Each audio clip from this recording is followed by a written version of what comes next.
హైదరాబాద్ అనగానే మనందరికీ చార్మినార్ బిర్యానీనే గుర్తొస్తాయి కదా. కాని మనం రోజూ చూస్తున్న ఈ మోడర్న్ సిటీ పునాదుల వెనుకున్న అసలు కథ ఏంటి? ఈరోజు మనం చరిత్రలోకి కాస్త లోతుగా వెళ్లి నిజాముల వారసత్వం గురించి కొన్ని ఆశ్చర్యకరమైన విషయాలు తెలుసుకుందాం. ఇది కేవలం ప్యాలెస్ల గురించి కాదు, మనం ఇప్పుడు చూస్తున్న హైదరాబాద్ డిఎన్ఏ గురించిన కథ. పదండి మొదలుపెడదాం. ఒక్క నిమిషం ఆలోచించండి. ఇప్పుడు మనం చూస్తున్న హైదరాబాద్ను నిజంగా కట్టిందెవరు? ఈ ఇన్స్టిట్యూషన్స్, ఈ ఇన్ఫ్రాస్ట్రక్చర్, ఈ సిస్టమ్స్ ఇవన్నీ ఎవరేర్పాటు చేశారు? ఈ ప్రశ్నకు సమాధానం మనల్ని కాస్త ఆశ్చర్యపరచొచ్చు. ఆ ఆన్సర్ తెలుసుకోవాలంటే మనం నిజాముల కాలానికి వెనక్కి వెళ్ళాలి. వాళ్ల వారసత్వం అంటే కేవలం గొప్ప గొప్ప కట్టడాలు మాత్రమే కాదు, అది ఈ నగరం అడ్మినిస్ట్రేషన్లో, ఎకానమీలో, చివరికి మన ఎడ్యుకేషన్ సిస్టంలో, ఇలా ప్రతి దాంట్లోనూ పెనవేసుకుపోయింది. అసలు ఈ విషయాలన్నీ కలిసి ఇప్పటి హైదరాబాద్ను ఎలా తయారుచేశాయో ఇప్పుడు చూద్దాం. సరే, ముందుగా మనందరి కళ్లకి స్పష్టంగా కనిపించే వారసత్వంతో మొదలుపెడదాం. అదే ఆర్కిటెక్చర్. ఇవి కేవలం రాళ్లతో కట్టిన బిల్డింగ్స్ కాదు, ఇవి ఒక ఎరాకి, ఒక కల్చర్కి సింబల్స్, హైదరాబాద్ను ఎప్పటికీ మార్చేసిన ఒక విజన్కు సాక్ష్యాలు. ఉదాహరణకు, మూసీ నది ఒడ్డున ఎంత గ్రాండ్గా ఉంటుందో కదా హైకోర్టు బిల్డింగ్. దీన్ని 1915లో 7వ నిజాం కట్టించారు. ఇది ఇండో సరాసనిక్ స్టైల్కి ఒక పర్ఫెక్ట్ ఎగ్జాంపుల్. కానీ అసలు విషయమేంటంటే, ఆ బిల్డింగ్ పైన ఒక స్పెషల్ ఇన్స్క్రిప్షన్ ఉంటుంది, రామ్ రహీం అని. ఒకసారి ఆలోచించండి, 100 ఏళ్ల కిందటే మత సామరస్యానికి ఇంత పవర్ఫుల్ మెసేజ్ని ఒక బిల్డింగ్ మీద చెక్కించారు. కొన్నిసార్లు ఒక పెద్ద డిజాస్టర్ నుంచే ప్రోగ్రెస్ వస్తుంది. 1908లో మూసీనదికి భయంకరమైన వరదలుచ్చాయి కదా. అప్పుడు పాత అఫ్జల్గంజ్ హాస్పిటల్ మొత్తం కొట్టుకుపోయింది. అయితే 7వ నిజాం దాన్ని జస్ట్ మళ్లీ కట్టించలేదు, ఆయన దీంట్లో ఒక ఆపర్చునిటీ చూశారు. 1925 కల్లా అదే ప్లేస్లో ఒక modern hospital, Osmania general hospital మొదలైంది. చూసారా, ఒక ట్రాజడీని పబ్లిక్ హెల్త్కి ఒక సింబల్గా ఎలా మార్చారో? ఇది నిజంగా గ్రేట్ స్టోరీ. నిజాముల ప్యాలెస్లు కూడా డిఫరెంట్ స్టోరీస్ చెప్తాయి. ఒకవైపు కింగ్ కోటి ప్యాలెస్, ఇది అఫీషియల్ రెసిడెన్స్, ఒక పవర్ సెంటర్. 7వ నిజాం రాజప్రముఖగా ప్రమాణం చేసింది కూడా ఇక్కడే. మరోవైపు హిల్ ఫోర్ట్ ప్యాలెస్, ఇది ఆయన కొడుకు కోసం కట్టించింది.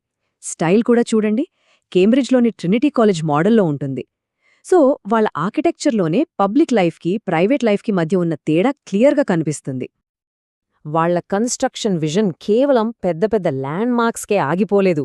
వాళ్లు సిటీకి లైఫ్ లైన్ లాంటివి కట్టారు. ఎడ్యుకేషన్ కోసం సిటీ కాలేజ్, బిజినెస్ కోసం మౌజం జాహీ మార్కెట్, పబ్లిక్ ఫంక్షన్ల కోసం జూబ్లీ హాల్, ఇలా. చివరికి ఢిల్లీలో బటర్ఫ్లై షేప్లో హైదరాబాద్ హౌస్ కట్టించి నేషనల్ లెవెల్లో కూడా వాళ్ల మార్క్ చూపించారు. ప్రతి బిల్డింగ్ ఒక పెద్ద ప్లాన్లో భాగం, ఒక మోడర్న్ సిటీని తయారు చేయడానికి. అయితే ఈ గ్రాండ్ బిల్డింగ్స్ కథలో సగమే, వాటి వెనుక చాలా స్ట్రాంగ్ ఫౌండేషన్ ఉండాలి కదా. ఇప్పుడు మనం పైకి కనిపించని కాని అంతే ఇంపార్టెంట్ అయిన నిజాముల వారసత్వం గురించి మాట్లాడుకుందాం. అదే వాళ్ల అడ్మినిస్ట్రేషన్, వాళ్ల ఎకానమీ. ప్రతి గ్రేట్ స్టేట్కి ఒక బ్యాక్ బోన్ ఉంటుంది.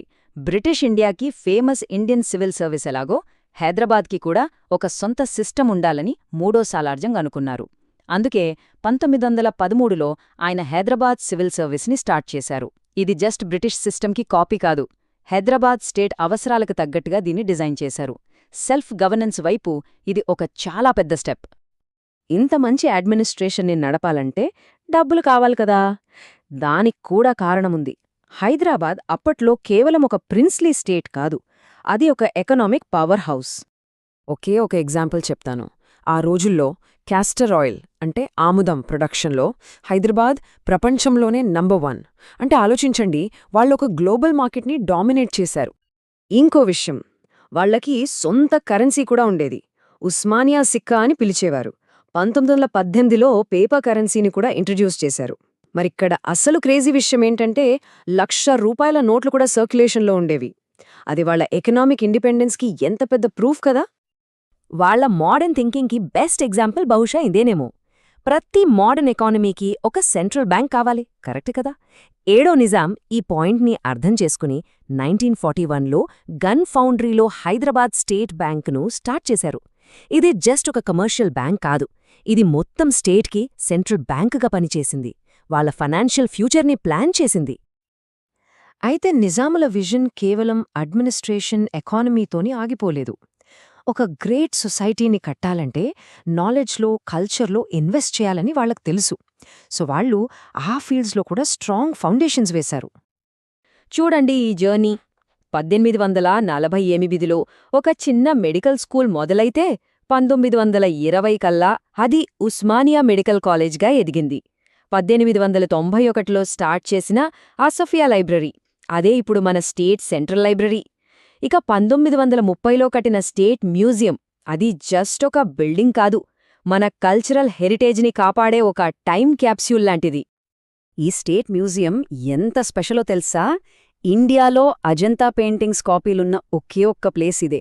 అంతేకాదు, అక్కడ మనం అస్సలు ఊహించనిదొకటుంది. 3000 ఏళ్ల నాటి ఈజిప్షియన్ ప్రిన్సెస్ మమ్మీ. అంటే వాళ్ల విజన్ కేవలం హైదరాబాద్కి మాత్రమే పరిమితం కాలేదు, వరల్డ్ హిస్టరీని, ఆర్ట్ని కూడా కాపాడాలననుకున్నారు. అయితే ప్రతి ఎరాకి ఒక ఎండ్ ఉంటుంది. కొన్ని దశాబ్దాల పాటు కన్స్ట్రక్షన్, డెవలప్మెంట్ తర్వాత అసాఫ్ జాహీ డైనాసిటీ వాళ్ల లైఫ్లోనే బిగ్గెస్ట్ ఛాలెంజ్ని ఫేస్ చేసింది: ఇండియన్ ఇండిపెండెన్స్. ఆ తర్వాత విలీనం. ఈ పొలిటికల్ తుఫాన్లో నిలబడటం. ఆ చివరి సంవత్సరాలు చాలా ఫాస్ట్గా ఒక తుఫాన్లా గడిచిపోయాయి. 1937లో కాన్స్టిట్యూషనల్ రిఫార్మ్స్ కోసం ట్రై చేశారు. 1947లో ఇండియాకి ఇండిపెండెన్స్ వచ్చాక స్టాండ్ స్టిల్ అగ్రిమెంట్తో ఒక మిడిల్ పాత్ తీసుకుందామనుకున్నారు. కానీ ప్రెషర్ పెరుగుతూ వచ్చింది. ఫైనల్గా 1948 సెప్టెంబర్లో ఆపరేషన్ పోలో అనే పోలీస్ యాక్షన్తో ఆ ఎరా ఎండ్ అయింది. హైదరాబాద్ స్టేట్ ఇండియన్ యూనియన్లో కలిసిపోయింది. ఆ చివరి రోజుల్లో ఎంత ఇన్స్టెబిలిటీ ఉండేదో చెప్పటానికి ఒక్క ప్రూఫ్ చాలు. ఎంత స్పీడ్గా ప్రైమ్ మినిస్టర్లు మారారనేది. సర్ మీర్జా ఇస్మాయిల్ నుంచి లాస్ట్ దివాన్ మీర్ లాయక్ అలీ వరకు ఒకరి తర్వాత ఒకరు చాలా ఫాస్ట్గా మారిపోయారు. ఇది క్లియర్గా చూపిస్తుంది గవర్నమెంట్ ఎంత క్రైసిస్లో ఉందో. ఈ రివాల్వింగ్ డోర్ పాలసీ అప్పటి పొలిటికల్ కన్ఫ్యూజన్కి పర్ఫెక్ట్ సింబల్. సో చివరికి నిజాముల నుంచి మనకు మిగిలిందేంటి? ఇది ఒక డ్యూయల్ లెగసీ. అంటే 2 రకాల వారసత్వం. ఒకటి మన కళ్లకు కనిపించేది, సిటీకొక షేప్ ఇచ్చిన ఈ అద్భుతమైన బిల్డింగ్స్.